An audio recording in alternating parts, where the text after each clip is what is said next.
नुकतंच अधिवेशन पार पडलं. या अधिवेशनामध्ये आमदार हेमंत पाटील यांनी अत्यंत धक्कादायक अशा पद्धतीचे प्रश्न मांडले, काही आरोपही हे केले. त्या संदर्भामध्ये आपण त्यांच्याशी बोलणार आहोत. आपल्यासोबत हेमंत पाटील आहेत, जे स्वर्गवासी बाळासाहेब ठाकरे हळद संशोधन केंद्राचे अध्यक्ष सुद्धा आहेत.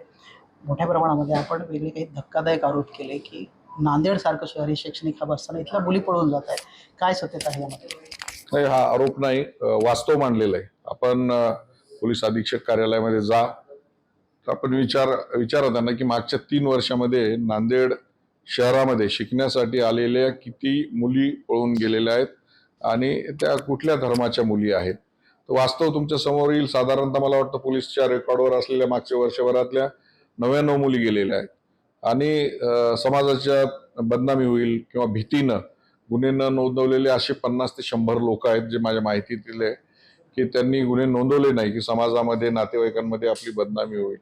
जाणीवपूर्वक या शहरातली, मी काही सर्व मुस्लिम समाजाला दोष देत नाही, परंतु काही टोळकी जाणीवपूर्वक या मुलींना ट्युशनला निघाल्या की ट्युशनला सोडायला जाणे, ट्युशन सुटल्यानंतर परत त्यांच्या पाठीमागे जाणे, या मुलांबरोबर असलेल्या काही मुली पण याच्यामध्ये सहभागी आहेत.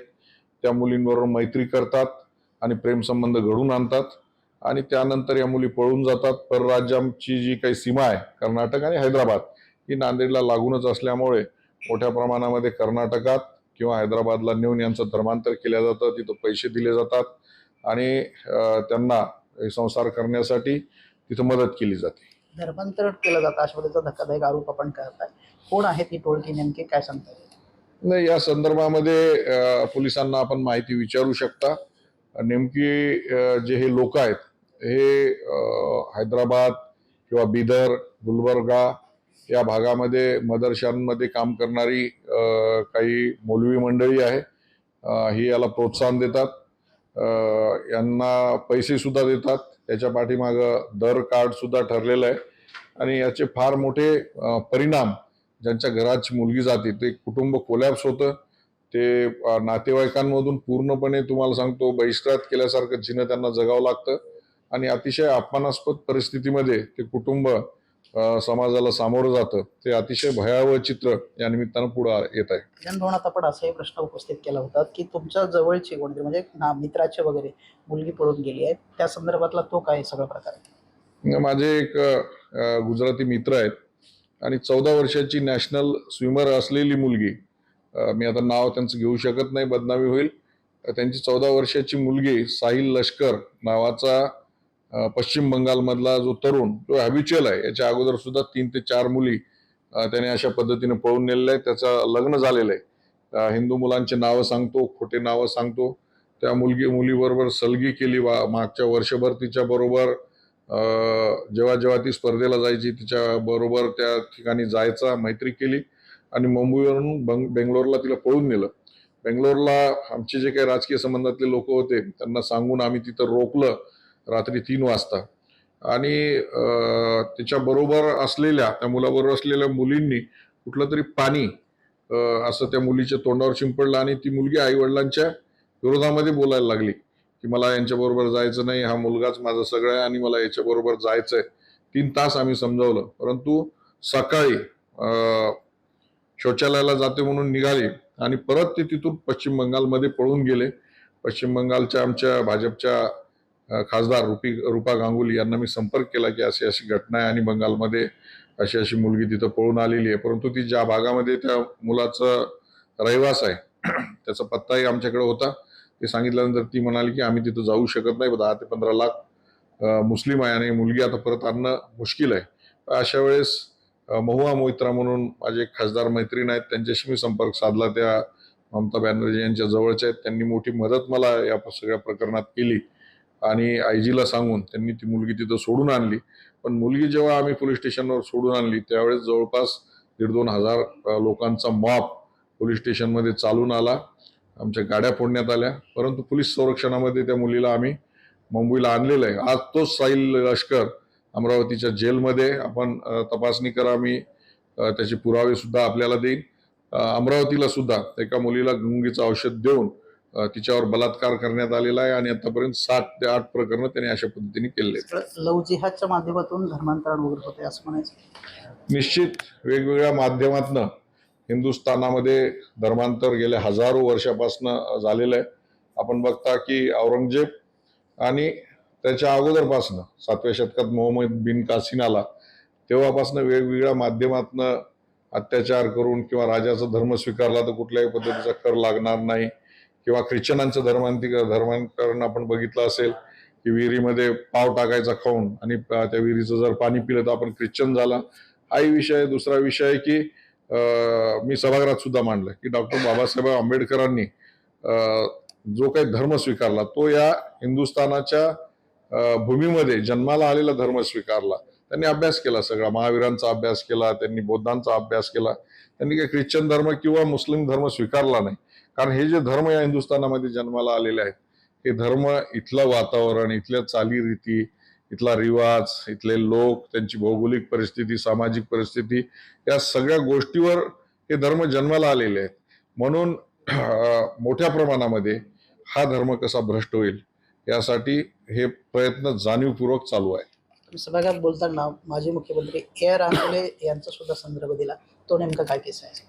आपण बघताय की कोकणामध्ये मराठी मुसलमान प्रकार मोठ्या प्रमाणामध्ये आहे आणि त्या काळामध्ये औरंगजेबांच्या काळामध्ये जिजिया कर लादल्या जायचा. जे काही शेतकऱ्याचं धान्य पिकायचं त्याच्या 75% धान्य त्यांनी औरंगजेबाचं जे शासन होतं तिथं जमा करावं लागायचं आणि राजाचा धर्म जर आपण स्वीकारला तर या करातून सुटका मिळायची. त्यामुळं मोठ्या प्रमाणामध्ये गरीब जी शेतकरी कुटुंब होती ती कुटुंब धर्मांतरित झाली. ती जी धर्मांतरित झालेली कुटुंब ए.आर. आंतुले, आम्ही लहानपणी तो किस्सा ऐकलेला आहे की नेहमी सांगायचे की त्यांचा पंजोबा जे होते ते खरं म्हणजे मूळचे कदम होते, परंतु त्यावेळेस धर्मांतरण झालं आणि त्यांचं त्यावेळेसचं आडनाव पण कदम होतं असं ते सांगायचे. मी स्वतः कानाने ऐकलेलं आहे. तुम्ही असंही म्हणालात की एक मूल एक कुटुंब अशा पद्धतीचा कायदा आला पाहिजे.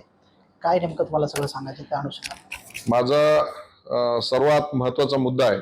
मी खरं म्हणजे भाजप आणि सर्व मित्रपक्षांची बैठक ज्यावेळेस दिल्लीला होती, मी खासदार होतो त्यावेळी माननीय राजनाथ सिंह साहेब यांच्यासमोर सुद्धा हा मुद्दा मांडला होता की या हिंदुस्थानाला खऱ्या अर्थानं जर वाचवायचं असेल तर आपल्याला एक कुटुंब एक मूल हे ज्या पद्धतीने चीनने धोरण स्वीकारलं होतं त्या पद्धतीचं धोरण आपल्याला स्वीकारावं लागणार आहे. कारण आपण बघतो जिल्ह्याच्या ठिकाणी कुठेही जा, चालायला रस्ते अपुरे आहेत, फुटपाथ अपुरे आहेत, रेल्वेमध्ये गेलं तर बसायला जागा नाही, बसस्टँडमध्ये तुम्हाला सांगतो बसायला जागा नाही, पिण्याचं पाणी पुरत नाही, आपल्याला कुठल्याही प्रकारच्या सार्वजनिक सुविधा आता पुरत नाहीत. या देशाला आपण इम्पोर्ट एक्सपोर्ट जर धोरण बघितलं या देशामध्ये फक्त या 150 कोटी लोकसंख्येला पुरेल एवढा गहू तांदूळ पिकतो. बाकी पूर्णपणे खाद्यतेल असेल, पेट्रोलियम पदार्थ असेल, डाळी असेल, हे सर्व पदार्थ या लोकांची भूक भागवण्यासाठी भारताला इम्पोर्ट करावं लागतात. त्याचं 70 ते 80% चलन जे परकीय चलन आहे या लोकांची भूक भागवण्यासाठी खर्च होतं. म्हणून माझी शासनाकडे विनंती आहे की ज्या पद्धतीनं चीननं धोरण स्वीकारलं की एक कुटुंब एक मूल हे सक्तीचं केलं, त्या पद्धतीचं सक्तीचं झालं तर आणि तरच हिंदुस्थानाची प्रगती होऊ शकते. दुर्दैवानं काही लोक म्हणण्यापेक्षा मुस्लिम समाजामध्ये रिवाज आहे ऑपरेशन्स करायचे नाही, 7-7, 8-8 मुलं ही तिथं पैदा होऊ देतात आणि त्या माध्यमातून लोकसंख्या वाढवतात. ते लोकसंख्या वाढवणं हिंदुस्थानच्या दृष्टीने अतिशय घातक आहे. नांदेडमध्ये मोठ्या प्रमाणामध्ये शिक्षणाच्या निमित्तानं अनेक मुली बाहेरून इकडे येतात. तुम्हाला काय वाटते नांदेड शहरापुरता काय वेगळ्या उपाययोजना केल्या पाहिजे पोलिसांनी? नांदेड शहरामध्ये शिवसेनेची आमची जी काही युवा सेनेची कार्यकर्ता मंडळी आहेत यांनी मध्यंतरी पेपरला बातम्या दिलेल्या आहेत. ज्या मुलींची अशा पद्धतीने छेडछाड होत असेल किंवा अशा पद्धतीनं मुस्लिम मुलं जर मागं लागत असतील तर त्यांनी निश्चित आमच्याकडे संपर्क साधावा. आम्ही त्यांच्या आईवडिलांशी संपर्क साधून ताबडतोब इथं जे मुली शिकायला ठेवलेल्या आहेत त्या जर वाम मार्गाला लागत असतील तर त्यांना निश्चित ताळावर आणण्याचं काम शिवसेनेनं आणि युवा सेनेनं चालू केलं. नक्कीच राज्यामध्ये ज्या पद्धतीचं वातावरण सुरू आहे तुम्ही बघितलं असेल की खरात जे कॅप्टन म्हणतात स्वतःला त्यांच्या अनुषंगाने आणि हे प्रकरण समोर आलं. तुम्हाला काय वाटतंय काय कारवाई व्हायला पाहिजे? अनेक ठिकाणून फाशीची शिक्षा व्हावी अशा पद्धतीची मागणी होते. निश्चित अशा पद्धतीनं अंधश्रद्धा पसरून गोरगरीब लोकांना जर बाबा लोक अशा पद्धतीचं जर मूत पाजून अघोरी जर उपाय करत असतील तर हे बरोबर नाही. निश्चित अशा अघोरी बाबांना फाशीच काय, परंतु ज्यांच्या गोरगरिबांचं कुटुंबांचं याच्यामध्ये शोषण झालेलं आहे, त्यांची समाजामध्ये बदनामी झालेली आहे आणि ते कुटुंब आता अनेक वर्ष त्याची बदनामी समाजामध्ये होणार आहे की त्यांना फाशी झाली काय आणि काही झालं काय, ती काय बदनामी किंवा त्यांचं झालेलं नुकसान भरून निघणार नाही. कठोरात कठोर शिक्षा निश्चित न्यायदेवता करेल.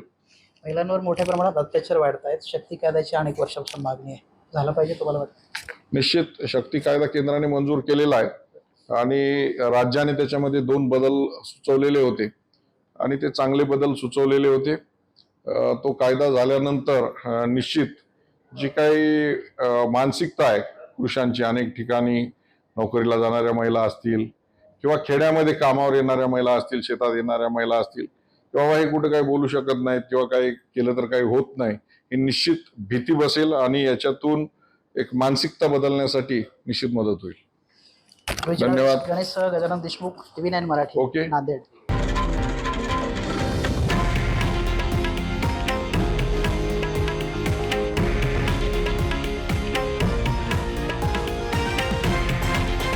हे आहे देशातील नंबर 1 न्यूज नेटवर्क आणि आपण पाहत आहात TV9 मराठी, एकमेव.